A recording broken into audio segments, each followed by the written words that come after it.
Good morning. It is Saturday, April 9th, and we're here in Boston, Massachusetts at the National Conference on Media Reform. I'm Rosa Clemente. You are watching Free Speech TV. We're streaming live on freespeech.org. The plenaries, ongoing interviews all day, and we're glad that you're with us. You were with us yesterday, so keep tuned in.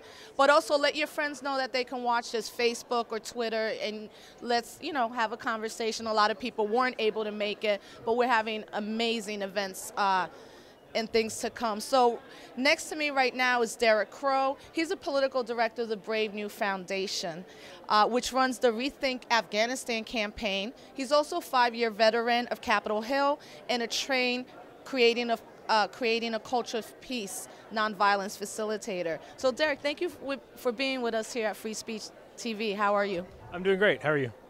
Great. So tell us about the work that you your overall work at the Brave New Foundation, and then the work that you're doing as it regards the ongoing war in Afghanistan in particular. Sure. Well, almost all of my work is focused on the Rethink Afghanistan campaign. So that campaign started as a documentary film project about 1.5 years ago and continues as a new media and social networking campaign on the internet, Facebook, Twitter, things like that.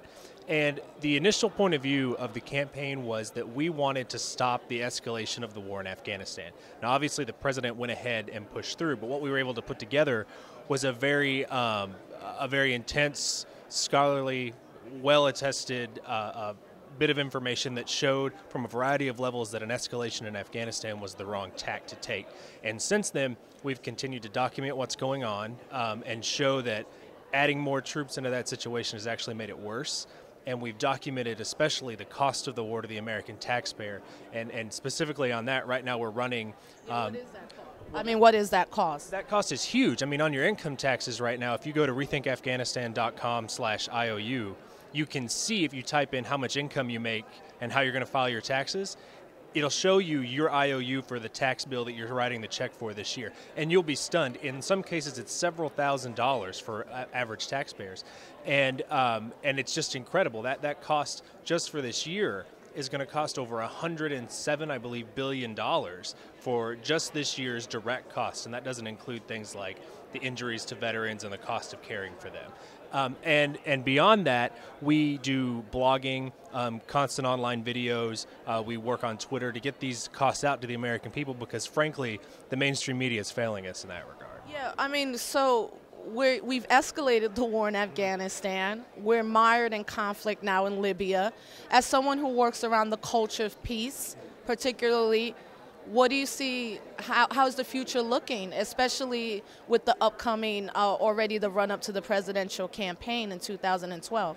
Well, this is going to sound a little counterintuitive because, like you said, we have escalated twice in Afghanistan, but I'm very optimistic about the position of the peace movement, especially with regard to the Afghanistan war, because while some people are very pessimistic about the lack of attendance at huge rallies, if you look at public opinion, more and more people, up to 2/3 of Americans now, oppose the Afghanistan war, and more than 50% of likely voters want troops brought home within a year.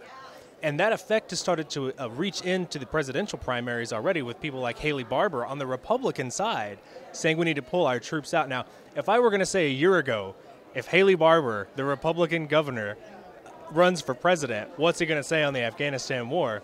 No way a year ago would I have said he's going to want to get troops out of Afghanistan. Well, with the two parties, even though they say that, and even though for years the American people have been polled, every indicator is like, why are we here? Especially as it regards how war impacts poor people in the United States of America. You see hope in that? I don't, so I need to know what you see, as it regards Afghanistan. And again, this new escalation in what promised to be more escalations in Africa, on the continent, which is very different than anything we've ever seen from any president as it regards the continent of Africa. You're there a lot, too, in the Middle East, and, so you're in those areas on the ground, too, so you know what the people out there are saying. Well, we work with a team that's in Afghanistan. I haven't personally traveled there often, but and I would say that it's important to be realistic that there are deep, deep challenges here because, frankly, while we're just starting to win the public opinion war on Afghanistan, the administration's running around starting new conflicts that people have to run around and try to tamp down. But I am very optimistic with our chance of ending this war, because when you're doing an activism campaign, your target is not necessarily the power holders. Your target is the people, right? You have to move the people in the United States and motivate them to action. And you can see now, with a vast majority of Americans finally coming around to what used to be called the good war on the front of every newspaper, you can see a deep pessimism among the American people. You can see a deep unease even among the elites in Washington. We're about to travel to Washington, D.C. Next week and do a press conference with a bipartisan group of members of Congress, many of them with deep pedigrees on the Afghanistan issue, who think that the costs have gone too high and the war's got to stop. People like Americans for Tax Reform, who are not our natural allies at Brave New Foundation, who are like Grover Norquist's anti-tax group, are fed up with the costs of excessive military spending. So I think we're in a real opportunity as we run up to the 2012 races to really put a dent in the pro-war movement and shut this thing down. Yeah. So let people know what new future projects that is coming out of the Brave. The Brave New Foundation that you're going to be working on, and also why you particularly came to this conference, the National Conference on Media Reform. Well, I'll answer the last one first. Even though most American people hate this war, and I think hate's a good word for it, last year 4% of news coverage focused on Afghanistan. That's down from the previous year, which was 5% of news coverage, and that's at a time when massive escalations are happening. The media does not want to talk about this war. And so that's our job as independent media, to make sure it's in front of the American people. And I think independent media has done a very good job here, because you can see public opinion taking a nosedive on it, even when what you're seeing in the mainstream media is a very limited and sanitized coverage of the war.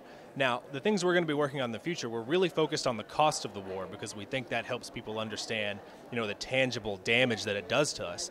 And so this RethinkAfghanistan.com/IOU is our... As we wrap up. Sure, it's RethinkAfghanistan.com/IOU. You can also follow us, Facebook.com/RethinkAfghanistan. And the best thing you can do right now as an activist on this war is to go to that site, put in your income. It'll give you an IOU that you can send to your member of Congress. And thank you for doing that, because that's simple and everyone could do it, because some other ways of finding out you really can't. So the website again, because I'm going to go do this as soon as we're done with the interview. It's RethinkAfghanistan.com/IOU, and everyone should do it, because your members of Congress absolutely need to hear from you on this. Well, Derrick Crowe from the Brave New Foundation, political director, pacifist, anti-war, thank you for being with us and here at the National Conference on Media Reform, and we'll talk to you again. Thank you very much. Thank you. Thanks. Okay, and this is, again, Free Speech TV. We're streaming live on freespeech.org, and we'll be right back.